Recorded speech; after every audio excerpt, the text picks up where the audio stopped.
Tinu Aidwale had grown remarkably in her first semester at the University of Lagos. Her confidence now matched her ambition. She actively participated in lectures, joined study groups, and formed friendships with students who shared her drive and faith. Together, they encouraged one another, sharing notes, tips, and motivation. One evening, after completing an assignment, Tinu called Lola. "Ma, I just finished a big group project presentation. It went really well. Everyone said I did a great job." Lola's pride was palpable over the phone. "Tinu, I knew you would excel. Keep building your skills and relationships. These connections will help you in ways beyond the classroom." Tinu smiled. "I'm learning so much, Ma, and I feel stronger knowing you and Bayo are supporting me." Meanwhile, in Abuja, Bayo's scholarship and internship were opening even more doors.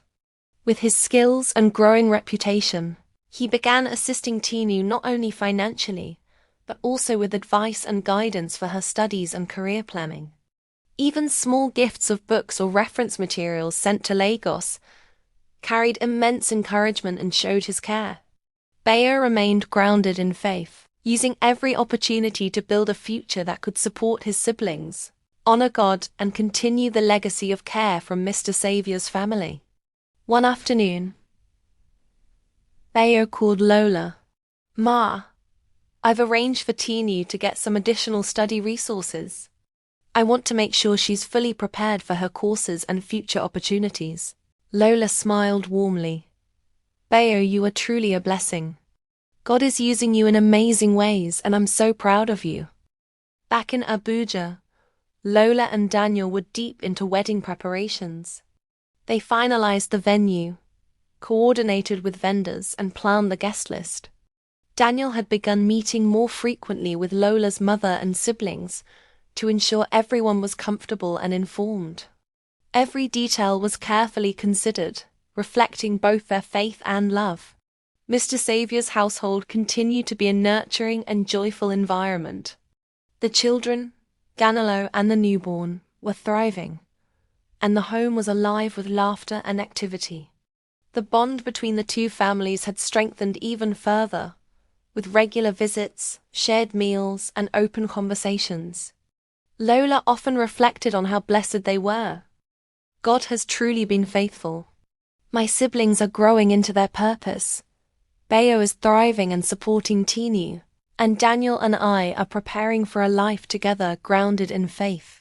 I couldn't ask for more." The day-to-day life across Lagos and Abuja reflected a rhythm of growth, support, and love. Tinu, excelling academically, building meaningful friendships and planning her future career. Bayo, recognized professionally, supporting his siblings financially and spiritually, and maturing in responsibility. Lola, balancing wedding preparations, career, and guiding her siblings with wisdom and care.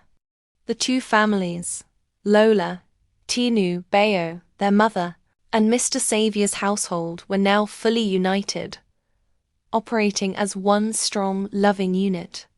Faith, perseverance, and God's guidance continued to knit their lives together, setting a foundation for even greater blessings in the future.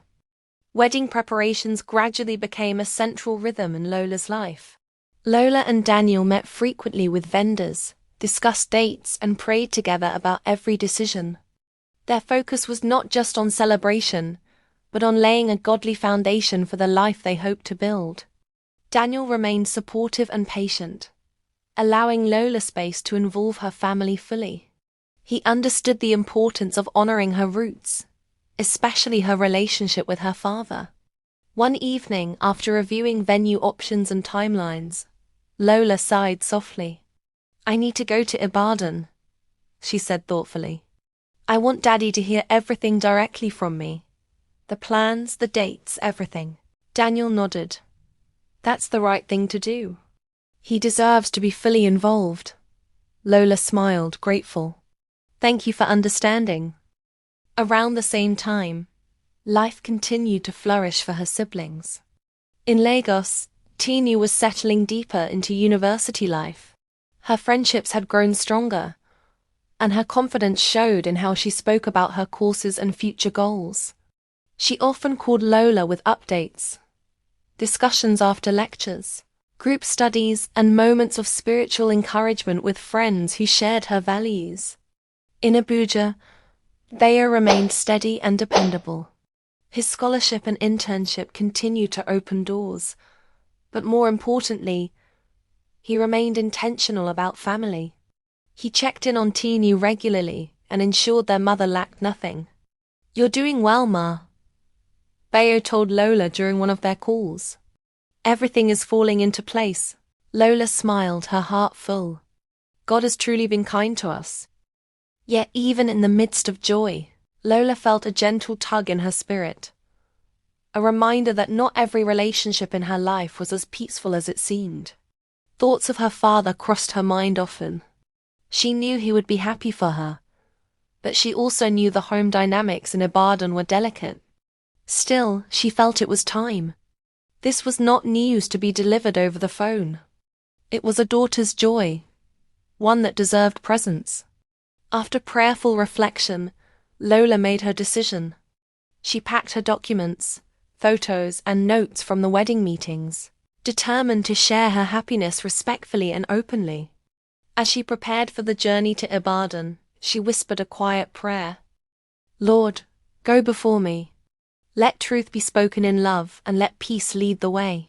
Unaware of the emotions her visit would stir, Lola set out, carrying joy in her heart, and hoped that it would be received the same way.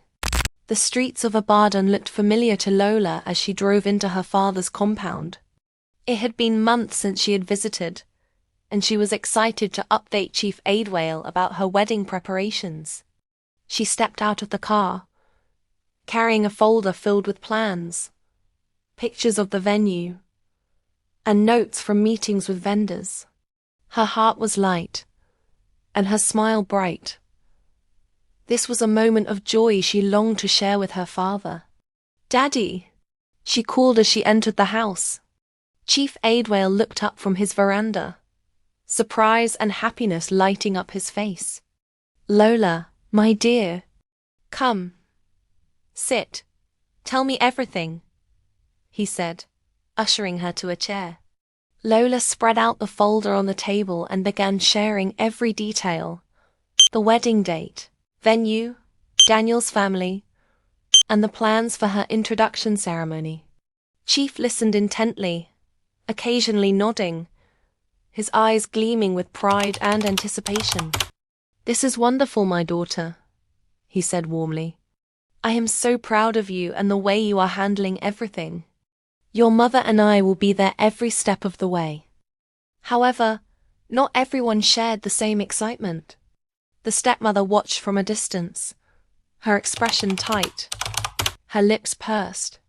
She had hoped that Lola's visit would not overshadow the comfortable life she had cultivated with her own children. Now, seeing Lola planning her wedding and receiving her father's full attention stirred discomfort and quiet jealousy.